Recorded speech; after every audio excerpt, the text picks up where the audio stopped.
कुषाण वंश के संस्थापक कडफिसस प्रथम थे। इन्होंने अपनी राजधानी पेशावर और बाद में मथुरा को बनाया। कुषाण वंश के बाद उदय होता है गुप्त वंश का। गुप्त वंश के संस्थापक श्रीगुप्त थे और इन्होंने अपनी राजधानी पाटलिपुत्र में स्थापित की। गुप्त वंश के बाद हून वंश आता है। हून वंश के संस्थापक तोरमान थे और इन्होंने अपनी राजधानी सियालकोट में बनाया। हून वंश के बाद पुष्यभूति या वर्धन वंश का स्थापना हुआ।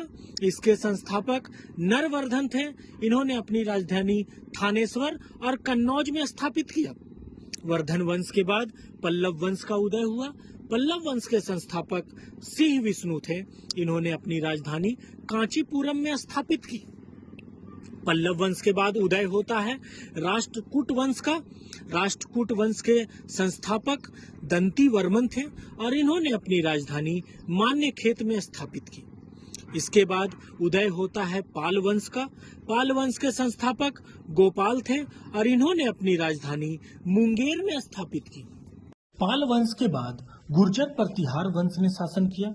इसके संस्थापक हरिश्चंद्र थे और इन्होंने अपनी राजधानी कन्नौज में बनाई। गुर्जर प्रतिहार वंश के बाद सेन वंश का उदय हुआ।